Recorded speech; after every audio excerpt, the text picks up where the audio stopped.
고린도전서 15장 하면은 우리가 부활장으로 많이 이야기를 합니다. 뭐 예를 들어서 고린도전서 13장 하면은 우리가 뭐라고 하죠? 사랑장. 12장 하면은 은사장. 뭐 이런 식으로 얘기를 하듯이 15장을 부활장이라고 이렇게 얘기를 합니다. 우리가 보는 본문에서는 크게 세 가지로 이야기를 하고 있어요. 첫 번째는 헬라 철학의 영향으로 그 영혼, 그 다음에 육체, 이것이 이원론, 이렇게 따로 있다, 이렇게 이런 사상을 가지고 있습니다. 그런 그 헬라 철학의 영향으로 그런 사상에 사로잡힌 이것을 바로잡아주는 말씀이 있고요. 그 다음에 사망을 무기로 해서 우리 성도님들을 두려움에 빠지게 하는 이것에 대해서 두려워할 필요가 없다는 그 이유에 대해서 분명하게 이야기를 해주고 있습니다. 그리고 끝부분에서 너희의 수고가 헛되지 않으니 흔들리지 말라는 권면으로 말씀이 마무리가 되고 있어요. 이러한 맥락 가운데서 저희가 좀 살펴보고자 하는데요.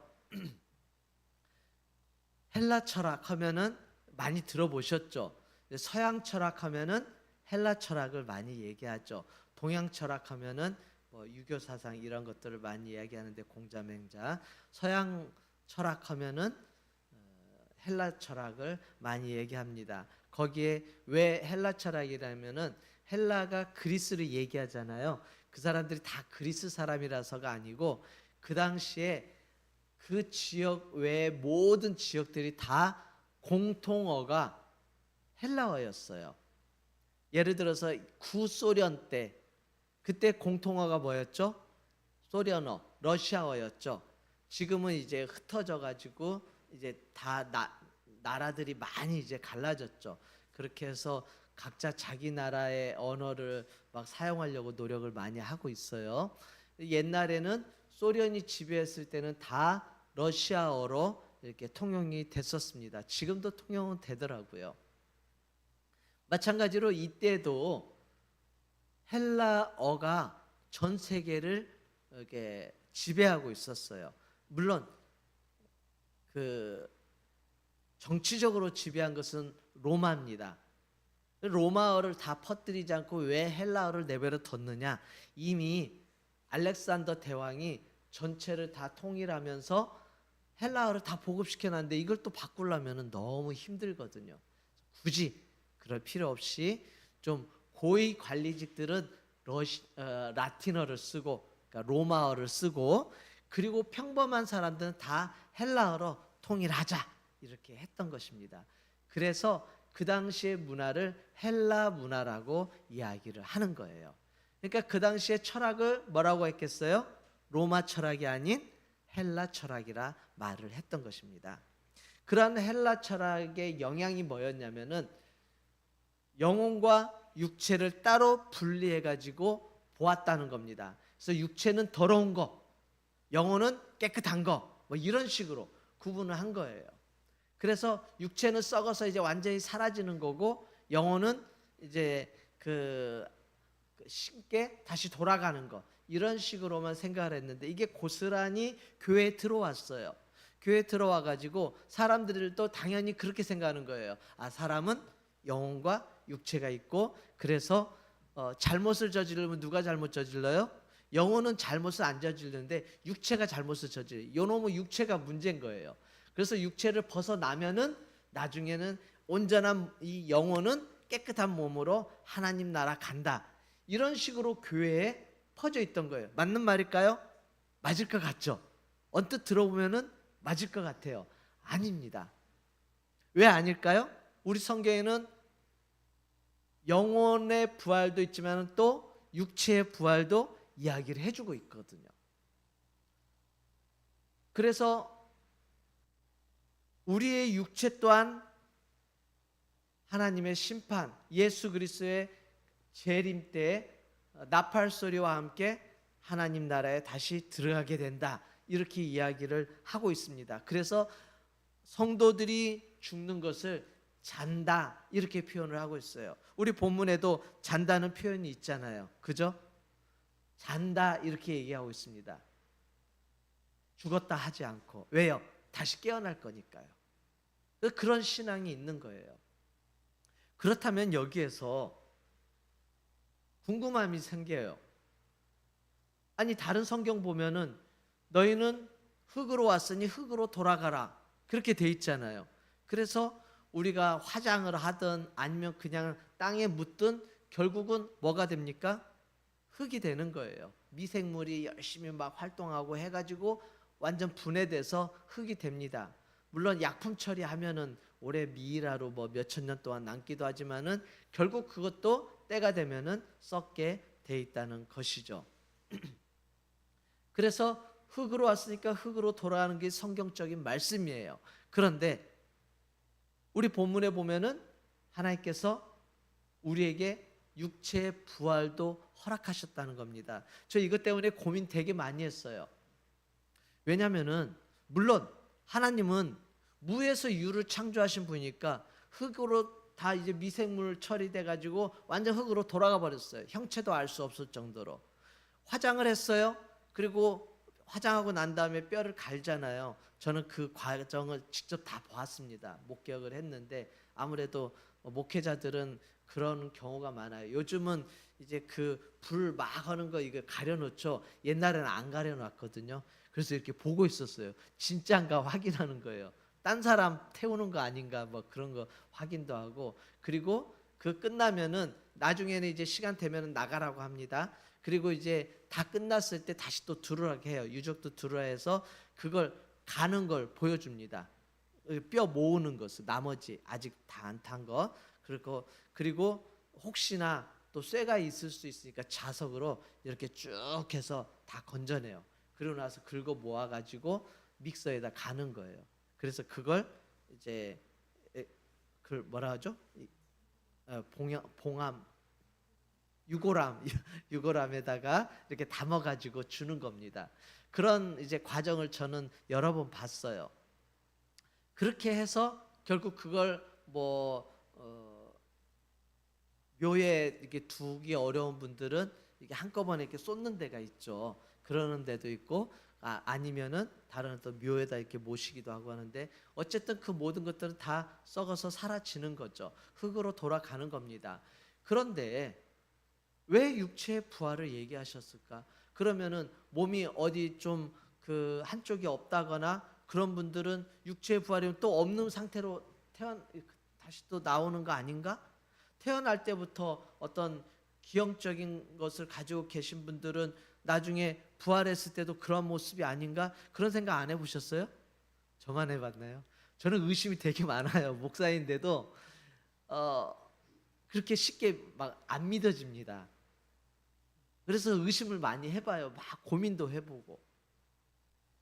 그래서 나중에 이제 말씀을 이제 계속 큐티하면서 묵상하면서 깨닫게 된 것입니다.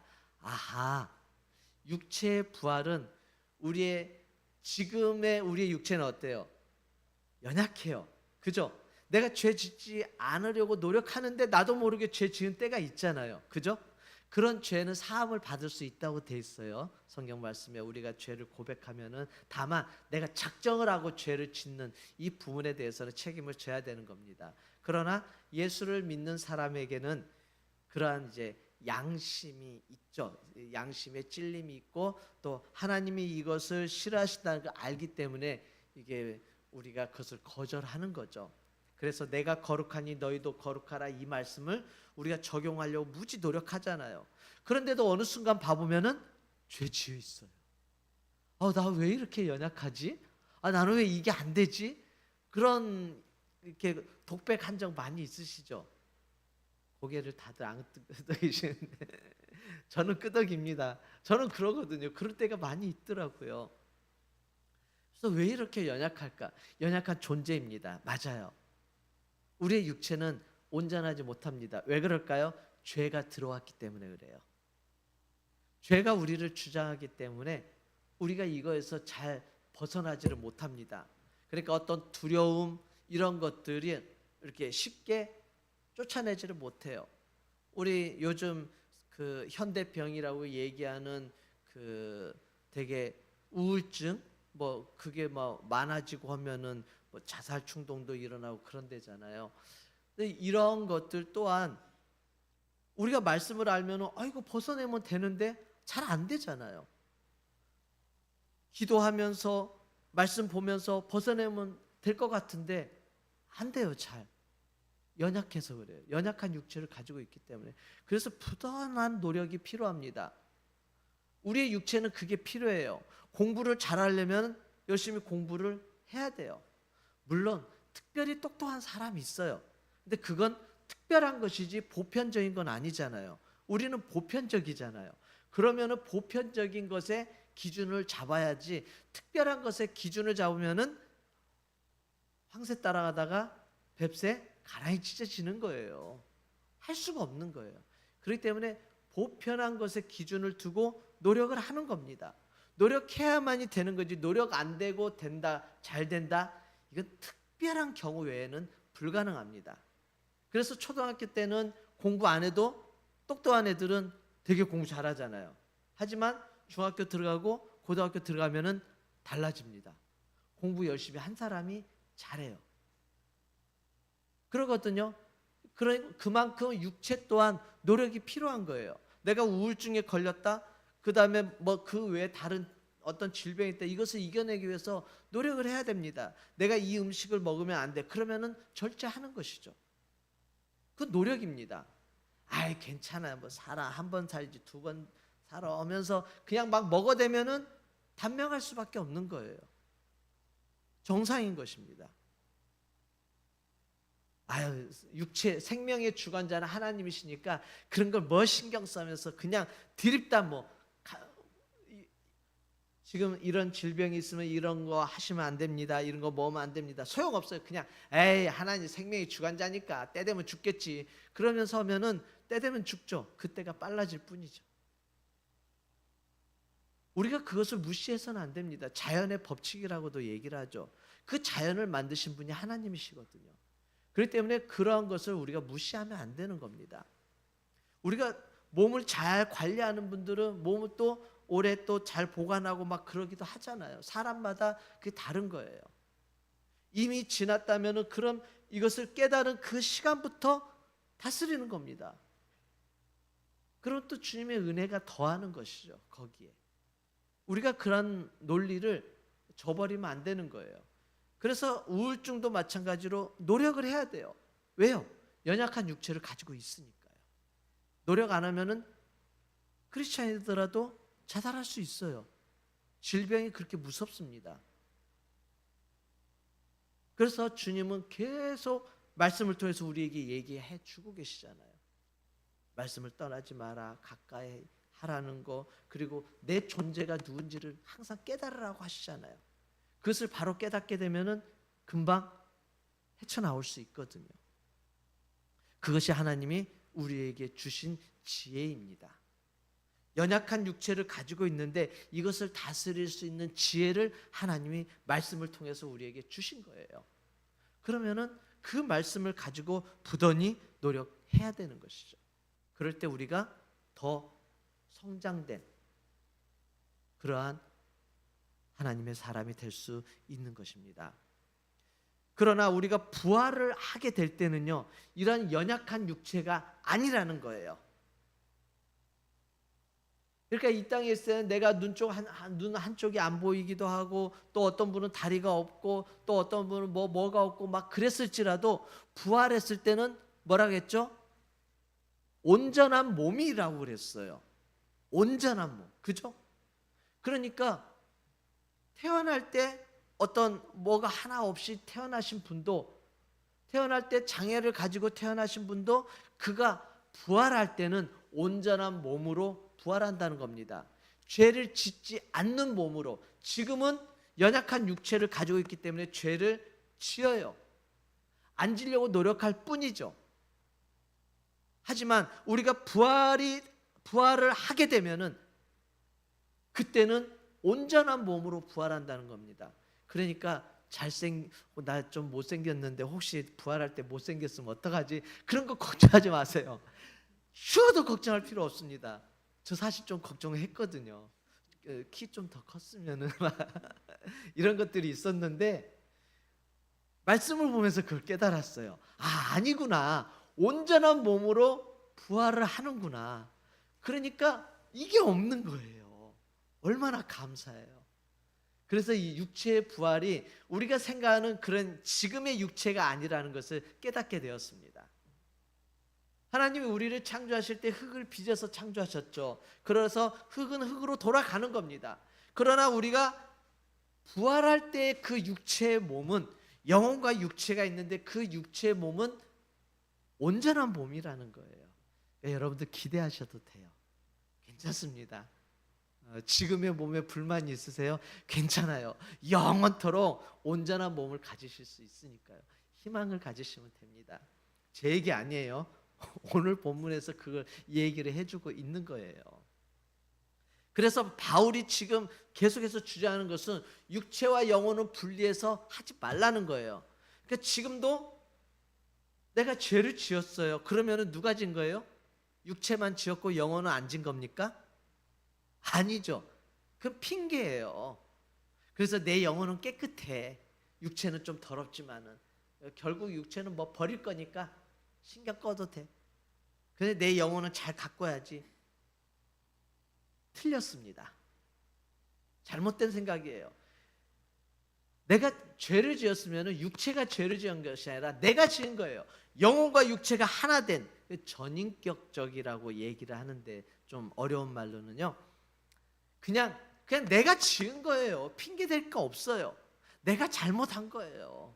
괜히 내 육체가 연약해서 내 영혼은 깨끗한데 그러니까 좀 봐줘. 내 영혼은 아직 깨끗해. 아니에요. 내가 지은 거예요. 분리할 필요가 없어요. 그리고 우리가 죽음 이후의 부활도 온전한 몸으로 부활한다는 거 그것을 아셔야 됩니다. 그래서 이 헬라 철학의 영향을 받아서 그러니까 우리 죽으면 끝이야. 막 살아. 영혼은 어차피 분리되는 거니까 죽으면 끝이니까 그냥 막 살자. 어차피 육체는 흙으로 돌아가니까요. 그런 것들이 많이 있었어요.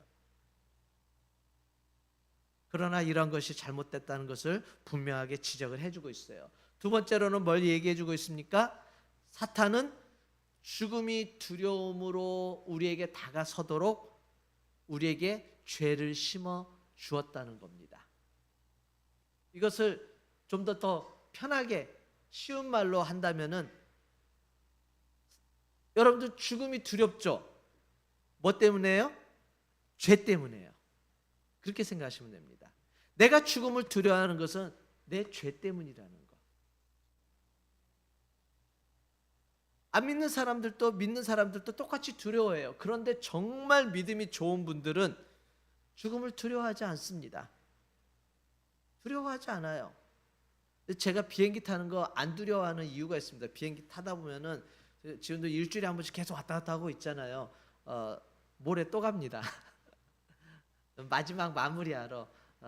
그때 이틀 만에 하려니까 못 하더라고요. 그래서 막 새벽 4시 반까지 정확히 4시 17분까지 이렇게 하고 오고 막 그랬었는데 안 되더라고요. 그래서 이번 주에는 정말 마무리입니다. 거의 다 끝냈는데 뭐 실리콘 처리하지 간단한 것들 이거 남아가지고 그것만 하고 이제 오면 될 것 같습니다. 비행기 타면은 갑자기 막 떨어질 때도 있고 막 흔들릴 때도 있고 그러거든요. 특히 이제 뒷자리는 많이 흔들립니다. 그래서 전 뒷자리보다는 앞자리를 좋아하긴 하는데 어쩔 수 없으면 뭐 뒷자리 타죠. 근데 두려워하진 않아요. 지난번에도 올 때 이스타 항공인가요?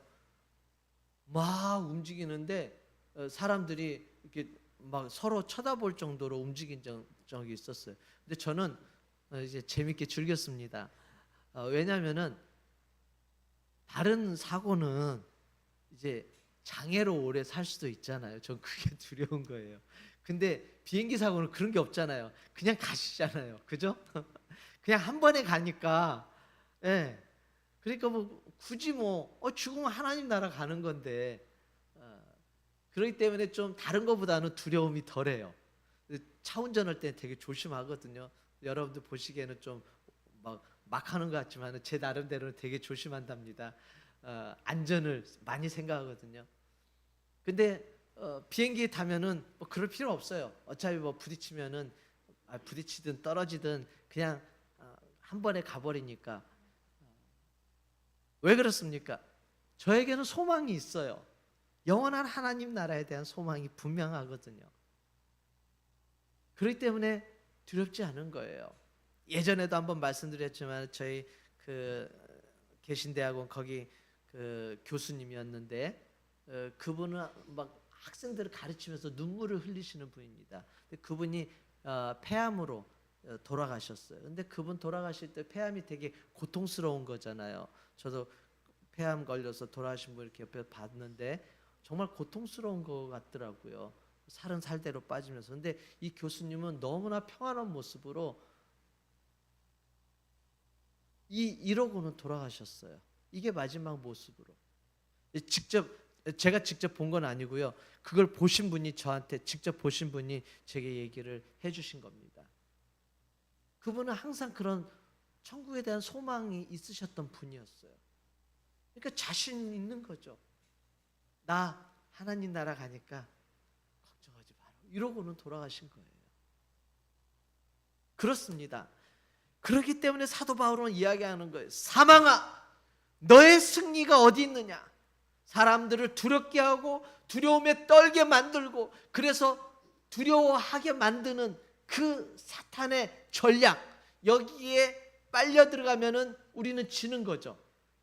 그런데 우리는 예수 그리스도로 인하여서 소망이 생기니까 사망이 두렵지 않은 거예요. 살아계신 하나님이 나를 반가워 나를 기다려 주시니까요. 반가이 맞이해 주실 것을 아니까요. 그러니까 두렵지 않은 것입니다. 그래서 이야기할 수 있는 거예요. 사망아, 너의 승리가 어디 있느냐? 너의 쏘는 것이 무엇이냐? 당당하게 말할 수 있는 것입니다. 사망이 쏘는 것은 뭐라고 되어 있죠? 56절에 보면 죄라는 거예요. 그러니까 죄로 인해서 계속 우리를 괴롭게 하고 죽음의 공포에 떨게 만드는 겁니다. 그런데 우리가 예수님을 믿게 되면은 어떻게 되죠? 죄가 해결된다 했어요. 예수님이 십자가에 죽으심으로 십자가에 죽으실 때 뭐라 하셨죠? 다 이루었다 했잖아요. 그러니까 죄를 다 도말 완전히 없앴다는 거예요. 그러면 내가 예수님을 믿게 되면은 내 죄가 남아 있습니까? 안 남아 있습니까? 안 남아 있는 겁니다. 그래서 하나님 나라에 가는 거예요. 그렇기 때문에 죄가 우리를 이 사망이 두렵게 만드는데, 사망이란 단어가 두렵게 만드는데 죄를 예수님께서 해결하셨으면 우리가 사망을 두려워할 필요 있습니까? 두려워할 필요 없는 거예요. 이미 해결이 됐으니까요. 하나님께서 해결해 주신 것입니다. 그렇기 때문에 당당하게 말할 수 있는 거예요. 사망이 쏘는 것은 죄인데 죄가 우리를 어찌하지 못하니까 우리는 승리하는 겁니다. 우리는 승리자가 되는 거예요.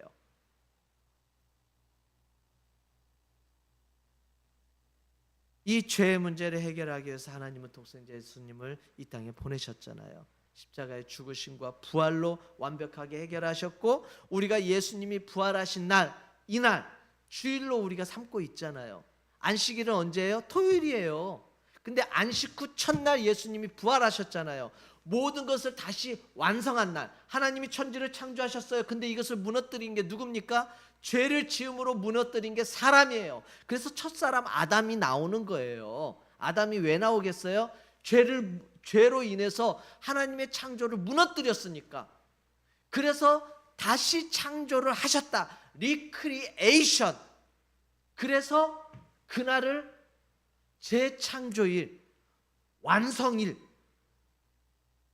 그래서 우리 그날을 주일이라 하는 거예요. 주님의 날. 그래서 우리가 안식일 날 예배 드리는 게 아니고 예수님이 부활하신 안식 후 첫날 주일날 예배 드리는 겁니다. 이것은 비록 우리가 만든 것이 아니라 예수님의 부활을 목격한 제자들이 만든 제도예요. 예수님의 제자들이 그때부터 주일날 모였잖아요. 안식일도 모이긴 했어요. 그러나 주일도 그들이 따로 모여 예배를 했어요. 하나님의 모든 것을 예수님이 부활로 완성하셨기 때문에. 근데요, 이 말씀이 사도 바울이 그냥 한 말씀이 아니고요, 선지자들이 한 예언한 말씀을 인용한 겁니다. 이사야서 25장 8절을 보면요, 주님께서 죽음을 영원히 멸하신다. 주 하나님께서 모든 사람의 얼굴에서 눈물을 말끔히 닦아주신다. 그의 백성이 온 세상에서 당한 수치를 없애주신다. 이것은 주님께서 하신 말씀이다. 이사야서는 언제 쓰여졌죠? 지금 사도 바울이 쓰여진 이때부터 약 700년 전, 약 750년 전, 그때 쓰여진 거예요. 그러니까 예수님을 믿음으로 인해서 하나님께서는 이미 준비를 해놓으신 겁니다. 우리를 구원하시기 위한 그 스텝 바이 스텝을 다 준비를 해놓으신 거예요. 그뿐만이 아니라 호세아 13장 14절 보면요, 내가 그들을 수월의 권세에서 속량하며 내가 그들을 사망에서 구속하겠다. 사망아, 네 재앙이 어디 있느냐? 수월아, 네 멸망이 어디 있느냐? 이제는 내게 동정심 같은 것은 없다. 수월은 이제 죽음을 생각하시면 됩니다. 수월은 죽음이다. 이렇게 생각하시고 해석하면은 좀 쉽게 해석이 될 것 같아요. 그래서 이 사망이 우리 사람들을 구속하고 괴롭히고 그러는데 예수를 믿게 되면은 여기에서 해방된다는 거예요. 해방된다는 겁니다. 그래서 57절에 이렇게 말씀하는 거예요. 우리 주 예수 그리스도로 말미암아 우리에게 승리를 주신 하나님께 감사하노니. 이와 비슷한 말씀이요, 로마서 7장에도 있습니다. 로마서 7장 보면은 우리는 하나님의 말씀대로 살려고 노력을 해요. 근데 돌아보면은 죄를 지었어요. 왜 또 죄 졌지? 안 지려고 하는데 가서 막 노력해요. 또 돌아보면 또 죄 짓고, 왜 나는 이러지? 막 고민합니다. 그런데 이것을 해결해 주신 분이 누구라고요? 예수님이라고요. 제가 한번 찾아서 읽어드릴게요. 이건 생각만 하고 제가 체크를 안 해놔가지고, 로마서 7장 25절입니다. 그 전에 24절 보면은 이렇게 얘기했어요. 오호라, 나는 공고한 사람이로다. 이 사망의 몸에서 누가 나를 건져내랴. 너무 고통스러운 거예요. 나는 하나님 뜻대로 살고 싶은데 그러지 못하는 이 모습, 괴로워서 이 사망의 몸에서 누가 나를 건져내랴. 그러다가 바로 이어서 25절에 뭐라고 했어요? 우리 주 예수 그리스도로 말미암아 하나님께 감사하리로다. 누구로 말미암아요? 예수 그리스도로 말미암아. 왜요? 예수님이 죄의 문제를 해결해 버리셨으니까. 그래서 더 이상 사망이 우리를 공격하지 못하도록, 죄가 우리를 올가매지 못하도록 해방시킨 겁니다. 그래서 사망이 두렵지 않은 거예요. 그래, 어차피 내가 넘어야 될 문인데, 우리 주사 맞기 전에 그러잖아요. 막 좀 약간 두려움이 있죠. 아프니까. 죽음도 마찬가지예요. 그 정도의 두려움은 있죠. 그 정도도 죽음, 와 죽음, 뭐 이런 사람은 없잖아요. 그죠? 죽음은 두려운 건 맞습니다. 우리 주사 맞기 전에 좀 두려움이 있잖아요. 그래서 누구는 안 보고 막 이러잖아요. 저는 보거든요. 잘 놓는가 봐야죠. 그리고 이제 잘 들어가면은 처음 들어갈 때만 살짝 따끔하고 그 다음부터는 안 아파요. 더 올려도. 근데 잘못 들어가면은, 우리 오지사님은 너무나 잘 아시겠지만, 잘못 들어가면은 그냥 움직이는 때마다 아파요. 죽음의 문은 어차피 우리가 넘어야 돼요. 죄의 싹은 사망이라 했으니까 어차피 넘어야 돼요. 넘어야 되긴 하지만은 그 너머에는 하나님이 우리를 기다리시는 겁니다. 마치 갓난아이가 엄마 뱃속이 전부인 양 생각했는데, 엄마 뱃속에서 태어날 때도 아기도 힘들어요. 왜 안 힘들겠어요? 그죠? 아기도 힘들어요. 그래서 응애해요 하는 거예요. 응애해요 하면서 우는 거예요. 그래서 태어나 보니 새로운 세상인 거예요. 엄마 뱃속에서 10주란다. 큰일 날 뻔했네. 10개월이 전부라고 생각했는데 태어나 보니까 10개월 곱하기 100배를 하더라도 80 몇 살이니까 요즘은 다 돌아가신 분들 보면 90 몇 세 막 그러더라고요. 그러니까 100배 이상 사는 거예요. 우리가 이 땅에서 100년 살았어요. 거기 100배 하면 몇 년이에요? 만년이. 천년 만년 지고 뭐 그런 얘기 있잖아요. 그만큼 영원한 세상이 기다리고 있는 거예요. 그걸 안 믿어요. 엄마 뱃속에서 태어난 경험이 있으면서도 죽음 이후에 하나님이 준비하신 또 다른 세상이 있다는 것을 안 믿는 거예요. 참 속상하죠.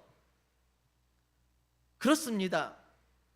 그래서 사망이 인간을 찌르고 파멸로 막 몰아갈 때 예수님께서는 십자가의 죽으심으로 우리를 새로운 생명으로 건져 주신 거예요. 그래서 감사하는 거죠. 그래서 막 예수님 이름만 들어도 우리가 은혜로울 때는 어때요? 눈물이 막 흐르는 거예요.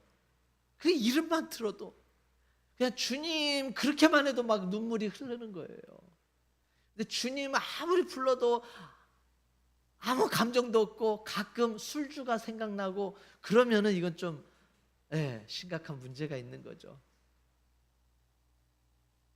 그냥 어떨 때는 뭐 계속 그러면은 이건 좀 병원에 가보셔야 되겠지만은 그러지 않고 어쩔 때 갑자기 나를 구원하신 주님을 생각할 때 눈물이 막 흐른다면은 주님의 사랑 때문에 주님의 은혜 때문에 그런 거예요. 감사해서. 죄의 권능은요 사람을 두려움에 떨게 만듭니다. 이 사망이라는 거. 그래서 지난번에 볼테르 얘기했잖아요.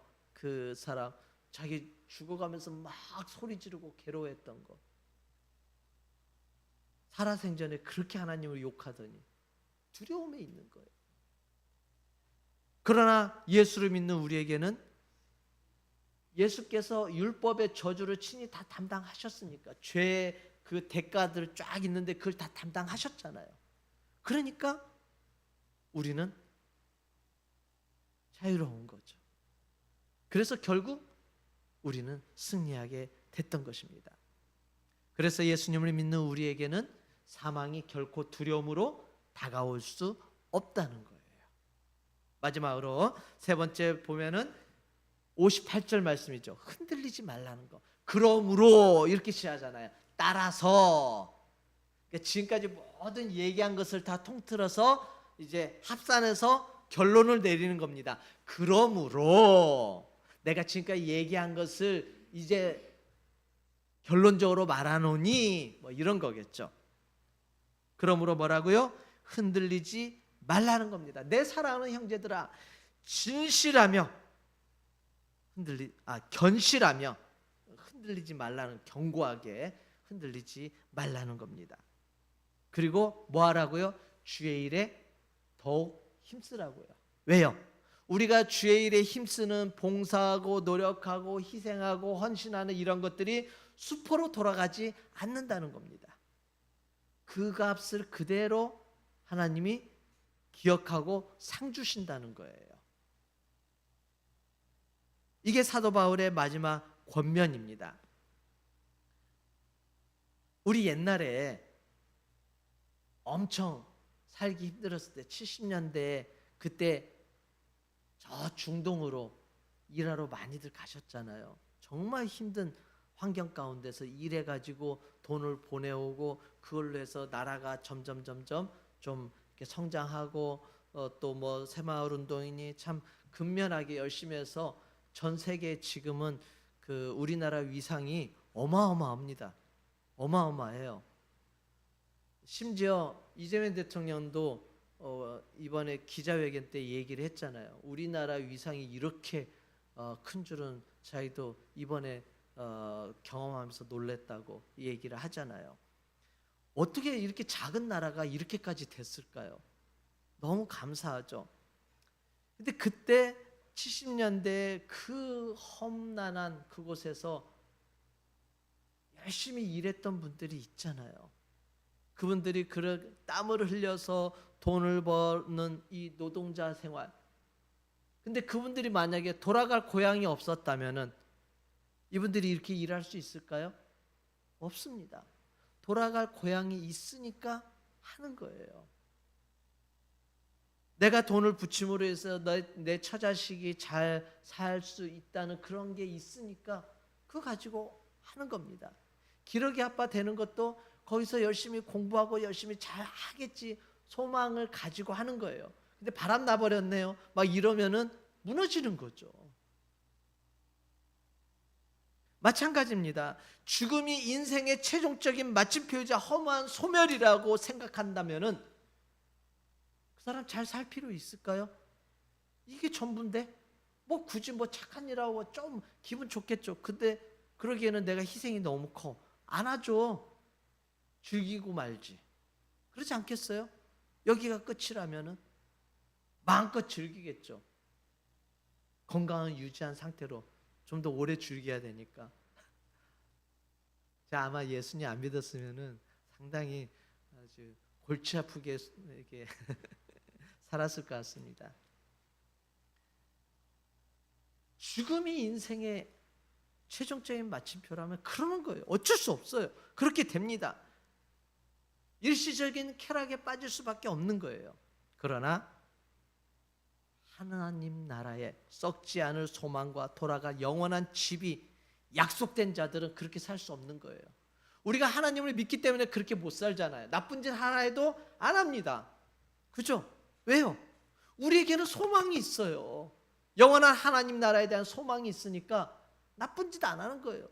착하게 살려고 노력하는 거죠. 삶을 무절제하게 흘려보내지 않는다는 겁니다.